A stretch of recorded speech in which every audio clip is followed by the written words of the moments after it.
सुप्रभात बच्चों। आज मैं कक्षा 6 का व्याकरण पढ़ाने जा रही हूँ। आप लोग अपनी पुस्तक निकालें और पाठ 3 संधि निकालें। आज आप लोगों को मैं संधि पढ़ाऊंगी, मेरे साथ संधि को समझें। पाठ 3 संधि। संधि मीन्स ज्वाइनिंग, जोड़ना। संधि का मतलब होता है जोड़। दो वर्णों के परस्पर मेल से जो विकार उत्पन्न होता है उसे संधि कहते हैं। उदाहरण: शिव जोर आलय, शिवालय। दया जोर आनंद, दयानंद। दो शिव और आलय अलग अलग हैं। शिव का अलग मीनिंग है, आलय का अलग मतलब है, और दोनों जुड़ के क्या बना? शिवालय। तो दो वर्णों के जुड़ने से एक नया शब्द बना और उसका अर्थ भी अलग हुआ। ये अलग शिव है, अलग आलय है। शिव का अलग मीनिंग है, आलय का अलग मतलब है, और दोनों मिलके एक अलग मतलब निकला, शिवालय, शिव का घर। दया अलग है, आनंद अलग है, दोनों जब मिला बन गया दयानंद। इस तरह हम देखते हैं कि दो वर्णों के परस्पर मेल से जो विकार उत्पन्न होता है, जो नया शब्द बनता है, उसे संधि कहते हैं। अब संधि विच्छेद किसे कहते हैं? संधि का अर्थ है मेल और विच्छेद का अर्थ है अलग होना। दो वर्णों के नए शब्द को पुनः पहले वाली स्थिति में लाने को हम संधि विच्छेद कहते हैं। जैसे शिवालय, पूरा शब्द शिवालय है, इसको अलग करना है। शिव जोड़ आलय, शिवालय, दोनों को अलग कर दिए। ये क्या हो गया? संधि विच्छेद। दयानंद, दया जोड़ आनंद, ये क्या हो गया? अलग अलग हो गया दयानंद। ये संधि विच्छेद इसे कहते हैं। ये संधि के 3 भेद हुए: स्वर संधि, व्यंजन संधि और विसर्ग संधि। स्वर संधि किसे कहते हैं? दो स्वरों का आपस में मेल होने पर उनमें जो परिवर्तन आता है वह स्वर संधि कहलाता है। दो स्वरों का, जैसे सु जोर उक्ति, सु उ स्वर है, उक्ति का उ ये भी स्वर है, और दोनों मिलके हो गया सूक्ति। उ जोर उ, इति जोर आदि, इसका ई और आदि का ई दोनों मिलके इत्यादि। ई प्लस आ, या, ये हो गया इत्यादि। इत्यादि में आ लगा, इति जोड़ आदि दोनों मिलके या, इत्यादि।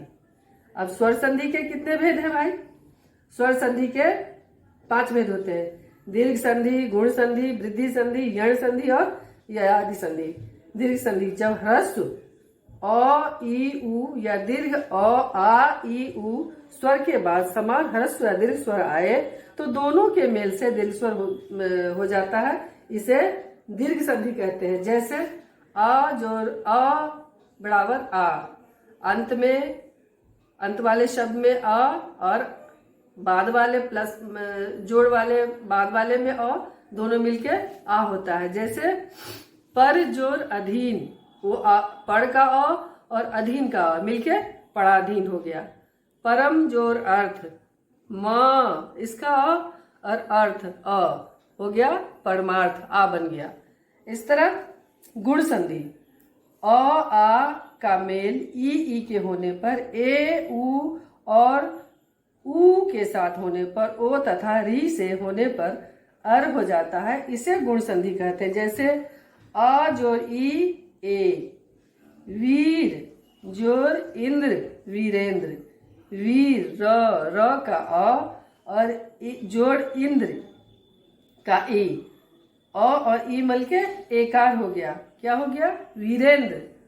स्वर जोर इच्छा, स्व जोर इच्छा, स्व का अ और इच्छा का ई दोनों मिलके एकार हो गया स्वेच्छा, यह हो गया गुण संधि।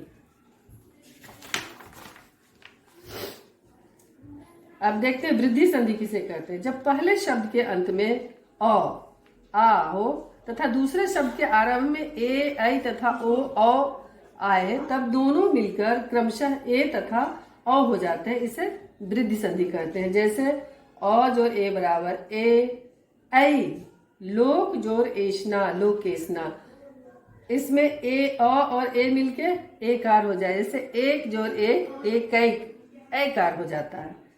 क का अ और ए, अ जोड़ ए मिलके एकार।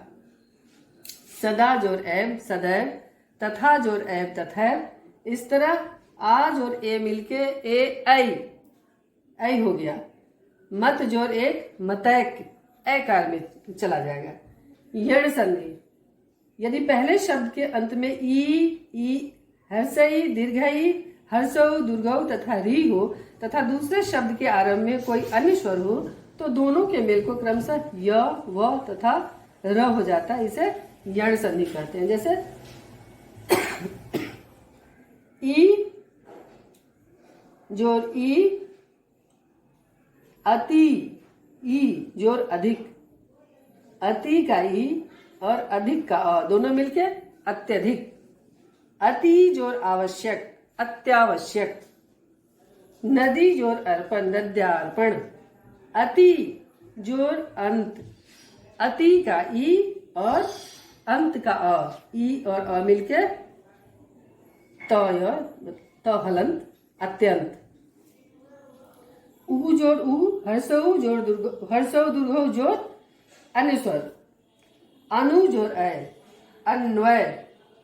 अनु जोड़ अ, अन्वय। सु जोड़ अच, स्वच्छ। सु जोड़ आगत, स्वागत। पितृ जोड़ आज्ञा, पित्राज्ञा।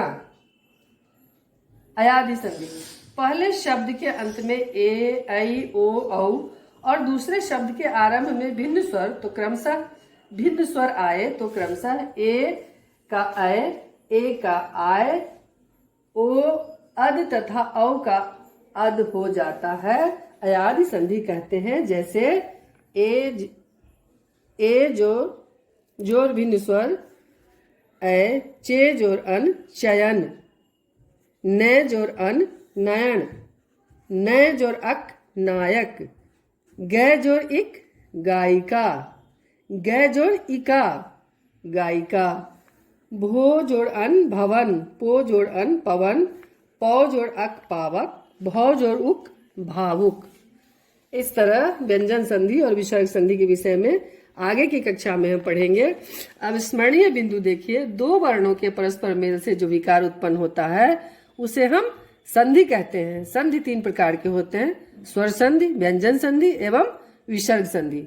दो स्वरों का आपस में मेल होने पर उनमें जो परिवर्तन आता है वह स्वर संधि कहलाता है। स्वर संधि के 5 भेद होते हैं, दीर्घ संधि, गुण संधि, वृद्धि संधि एवं यण संधि एवं अयादि संधि। ये हो गया। अब आप देखिए, निम्नलिखित प्रश्नों के उत्तर दीजिए। संधि का शाब्दिक अर्थ क्या है? आप जान गए, संधि का शाब्दिक अर्थ होता है जोड़। संधि के कितने भेद हैं? पता है आपको कि संधि के 3 भेद होते हैं। और स्वर संधि, व्यंजन संधि और विसर्ग संधि। और स्वर संधि के फिर 5 भेद होते हैं। दीर्घ संधि और गुण संधि के 2-2 उदाहरण दीजिए। आपके बुक में है, इसे आप लिखेंगे। संधि किसे कहते हैं, उदाहरण सहित स्पष्ट कीजिए। बुक पढ़िए, इसको इसमें भरिए। स्वर संधि किसे कहते हैं, उसके भेदों के नाम लिखिए, पढ़िए, समझाए हैं, समझिए। और यहाँ लिखना है आपको, यहाँ पर गुण संधि और यण संधि के 2-2 उदाहरण दीजिए। इसमें से उदाहरण देखिए और यहाँ लिखिए। अब निम्नलिखित शब्दों के संधि शब्दों में संधि कीजिए। पर जोड़ अधीन, पराधीन, रवि जोड़ इंद्र, रविंद्र, लघु जोड़ उत्तर, लघुत्तर, देव जोड़ ऋषि, देवर्षि। इस तरह आप लोग पढ़ के भरेंगे। हम भरा हुआ है बुक, आप देख लीजिए। वीर जोड़ उचित, वीरोचित, अति जोड़ आवश्यक, अत्यावश्यक, तथा जोड़ है, तथा, महा जोड़ ऐश्वर, महेश्वर, महाऐश्वर, स्वेच्छा, स्व जोड़ इच्छा, स्वेच्छा, परम जोड़ ईश्वर, परमेश्वर, महाजोड़ उत्सव, महोत्सव, लोक जोड़ उक्ति, लोकोक्ति, श्रद्धा जोड़ अंजलि, श्रद्धांजलि, शरण जोड़ आगत, शरणागत, दया जोड़ आनंद, दयानंद, हर जोड़ ईश, हरीश। हो गया। इस तरह आप अब बहुविकल्पीय प्रश्न करेंगे हम लोग। सही उत्तर वाले विकल्प पर राइट लगाना है। सहानुभूति का सही संधि विच्छेद क्या होगा? सह जोड़ अनुभूति पर राइट लगाइए। नंबर 2, शरणागत में कौन सी संधि है? दीर्घ संधि, राइट लगाइए। नंबर 3, रजनी जो ईस की सही संधि क्या है? रजनीश पे राइट लगाइए। निम्नलिखित में से किसमें आदि संधि नहीं है? स्वागत पर राइट लगाइए। मैंने आपको जो लेसन कंप्लीट कराया संधि, ये आप इसे याद करेंगे। संधि किसे कहते हैं, संधि के भेद कितने हैं, फिर स्वर संधि के कितने भेद हैं, ये सब अच्छे से पढ़ेंगे। और इसका जो वर्कशीट मैंने कंप्लीट करवाया है, इसे अपने बुक को पढ़ के और सबको कंप्लीट करेंगे और इसे याद करेंगे। धन्यवाद।